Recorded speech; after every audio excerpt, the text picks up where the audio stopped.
人比较多的时候，如果抽号码牌可能会等比较久这样子，应该会比较方便一点，对啊，就可以疏散一些人流这样子。我们地震局这种一个先进的做法，我们非常的肯定，而且非常的支持。如果说我们的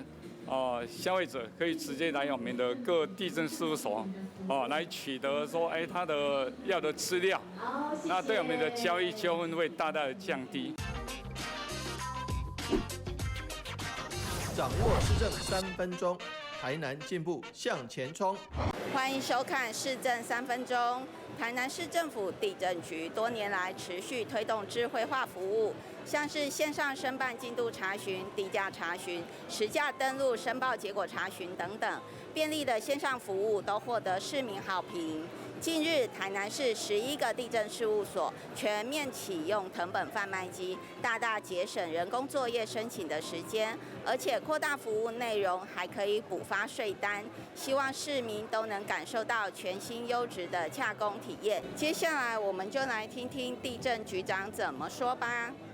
台南市政府地震局这一次推行智慧地震誊本贩卖机加盟税务的服务，最主要呢，就是因为民众在买卖房地产、买卖土地之前，都需要先申请土地誊本。那么从108年我们土地誊本的核发量56万张，109年呢又成长到88万张，所以在短短的1年之内誊本的核发量就成长了32万张。那这个民众的需求很大，那么民众如果亲自到我们地震事务所的柜台来申请的话，大概要等7到8分钟的时间。那么这一次如果透过我们这个誊本贩卖机，大概只需要3分钟的时间，就可以很轻松的操作，那领到誊本。这个对民众来讲可以说是节省时间，而且又相当的方便。那么再加上这一次呢，我们跟财政税务局税务加盟的服务，让民众呢可以在我们这一台誊本贩卖机上面，也可以补印这个房屋税的税单、牌照税的税单、地价税的税单。所以对于民众来讲，2个局的加盟服务会让民众的服务更加的方便哦。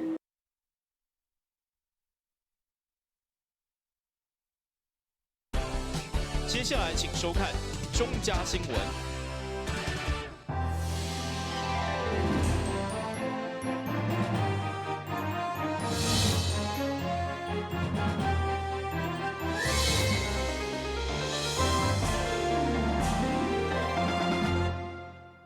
大家好，我是陈碧纯，欢迎收看5月17号礼拜一的中嘉台南地方新闻。市长黄伟哲上午率领以及首长前往台南市会备询，因为疫情愈来愈危险，议会经过政党协商，决议为今仔日开始的议程，将延到5月28号以后才搁开议。市长也表示会全力配合，将集中心力做好防疫工作。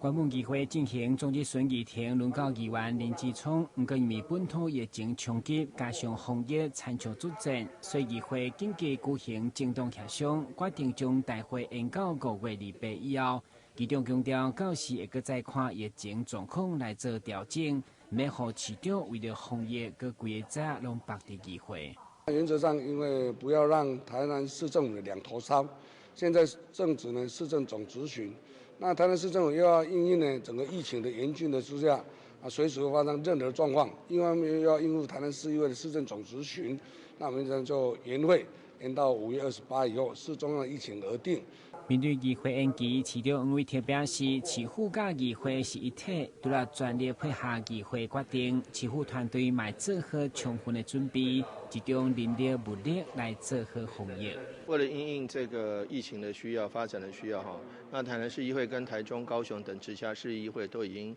宣布定期延会了那我想也配合中央的防疫需要。那另外市府一定全力配合，尤其我们现在总质询每天上午都到中午，所有的官员都在这边。那谢谢议长还有所有各位议员大家的帮忙，可以让我们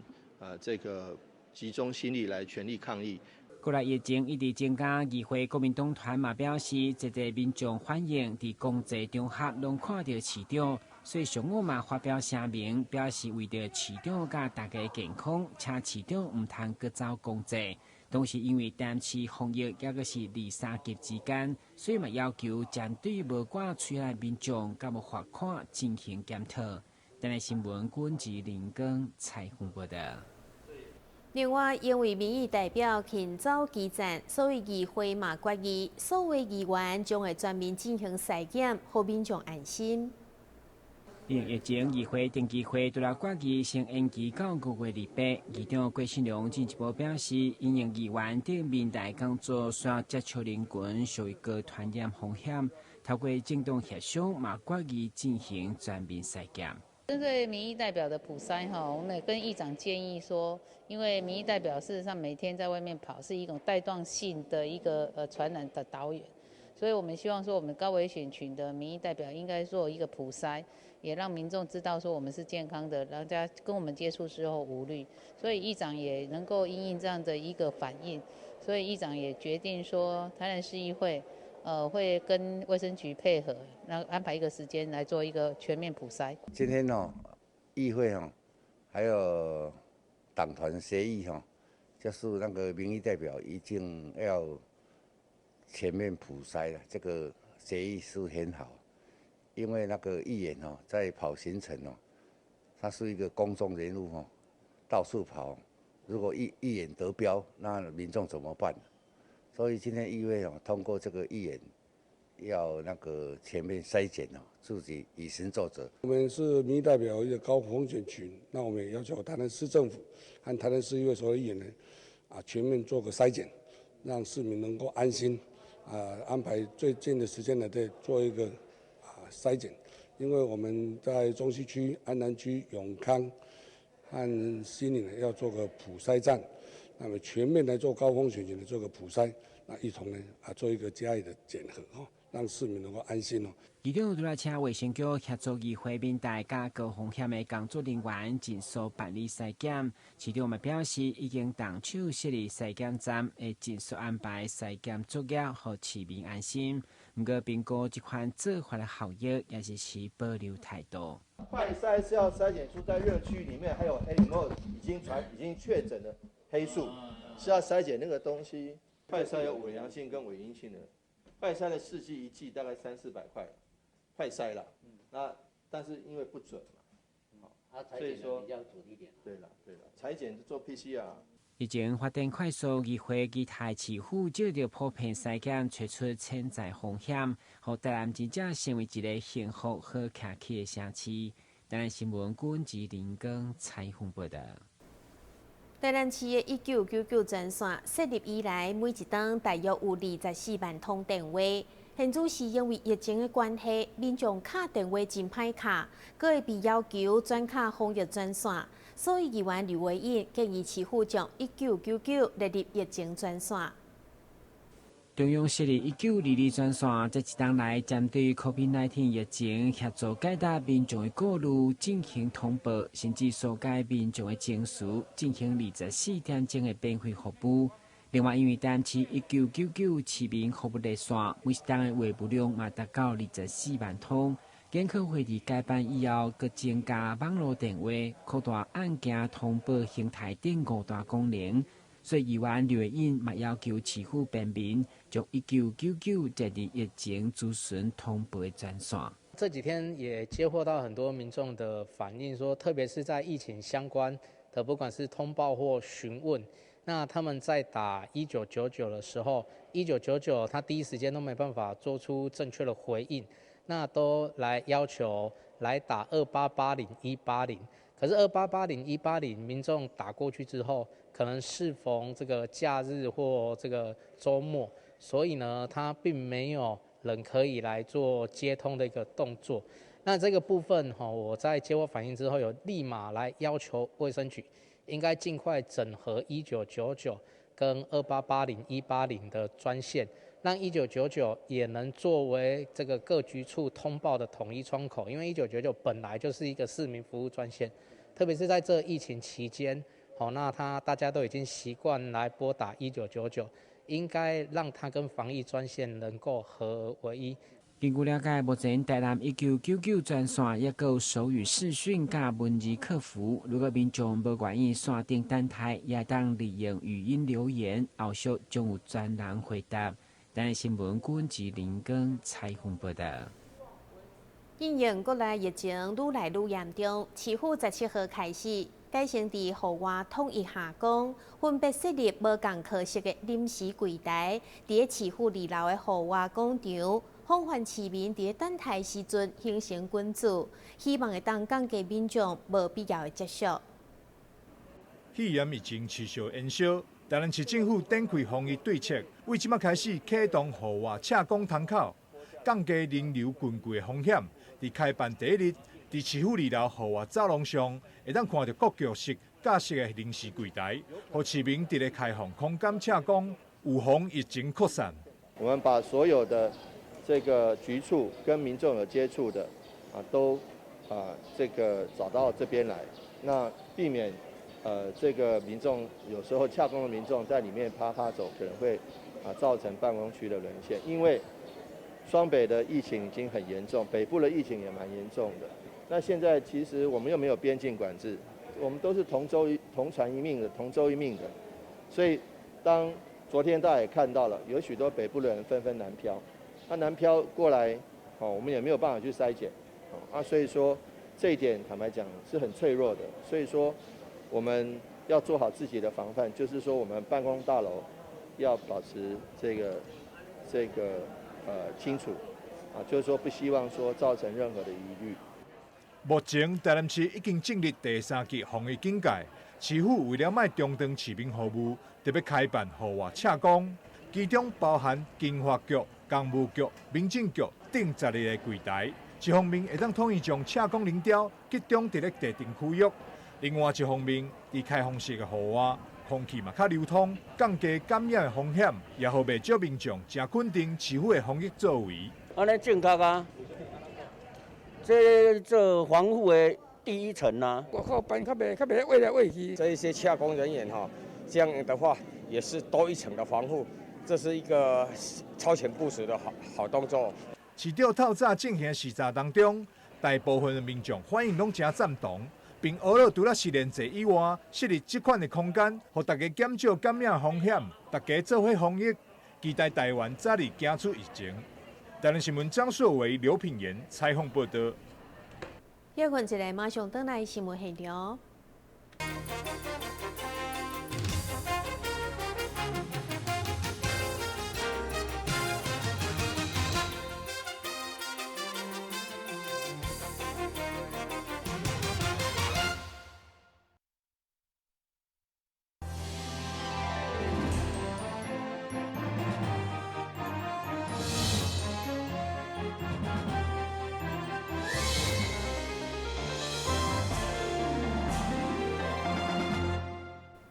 因为疫情紧张，造成一寡民众开始抢买囤物资。为了安定民众的心，台酒龙田酒厂为17号开始生产防疫酒精。市长黄伟哲提醒大家，防疫物资绝对充足，尤其酒精是易燃物，无需要囤伤济伫厝内，避免造成危险。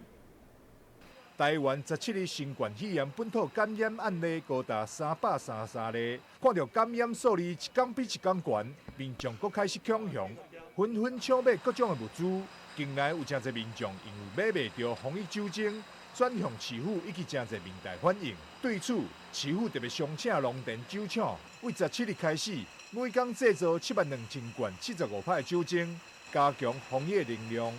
行政院已经指示了。许多酒厂都投入这个酒精的生产。那么在我背后，大家可以看到堆的这堆像山一样的，这个就是我们的酒精75%的。那他们特地这个产制这个300 ml 的，那适合个人跟小家庭使用，一天生产75000瓶，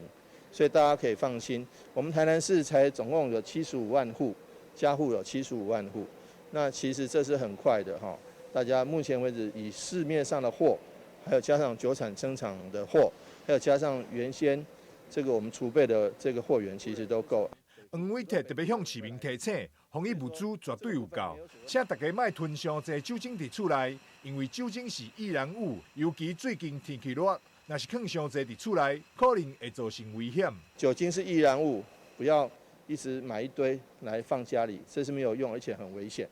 天气又热。所以避免引起不必要的火灾，所以大家买够用的量就好了。这个在药妆店还有在许多药局供应都无余的哈，请大家放心，这个酒精是用来消毒用的，不是用来囤积用的。疫情必须由大家共同坚守，在政府的协商下，无同所在的酒厂有部分拢会协助酒精量产，市府请市民放心，并耐心配合政府防疫政策，让大家拢会当平安度过疫情。台南新闻张硕维、刘品言采访报道。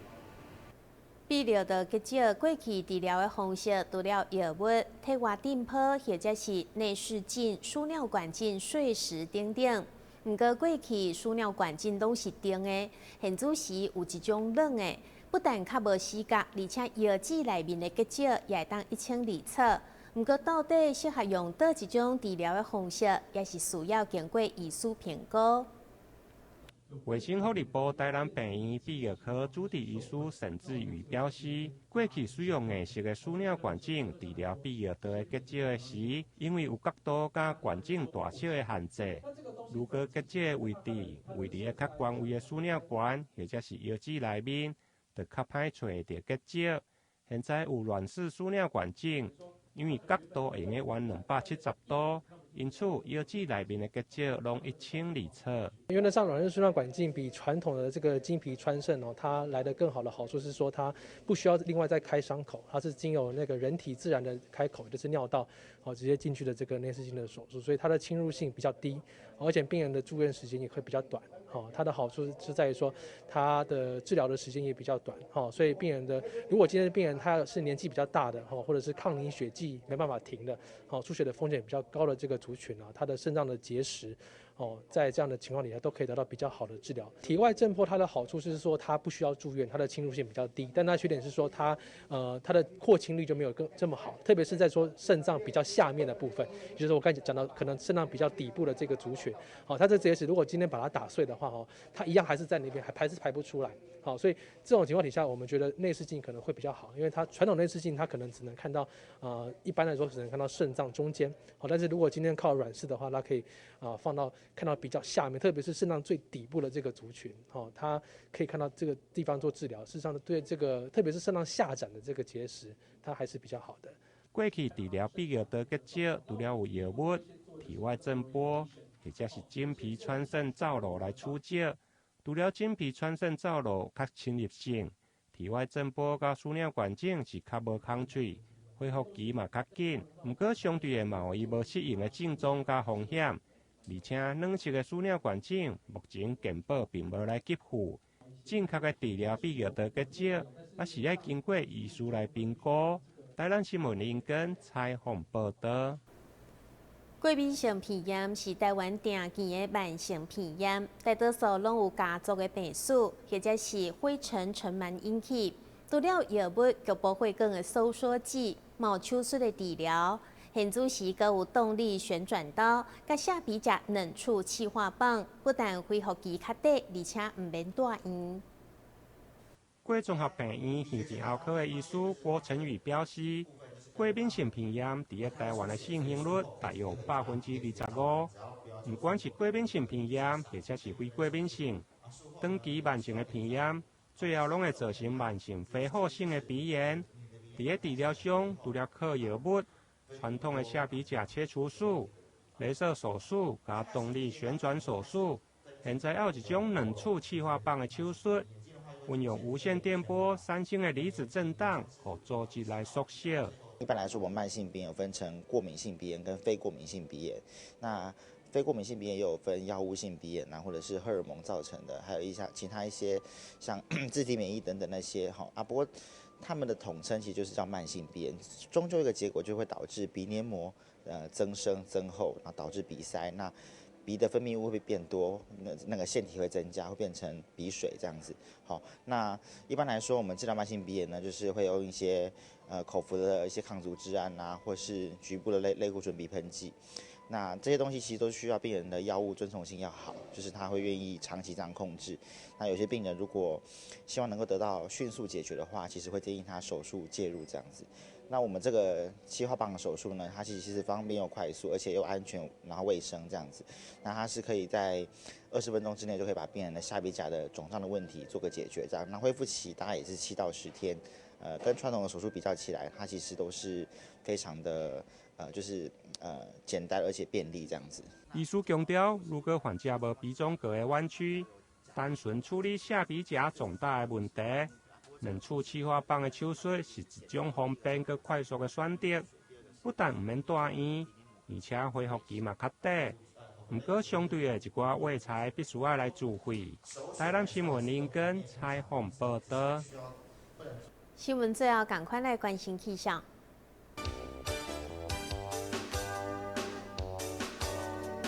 明仔载是好天，有时侪云的天气，温度28度到32度，落雨几率有2成，海面平均风力4级到5级，上大阵风是7级。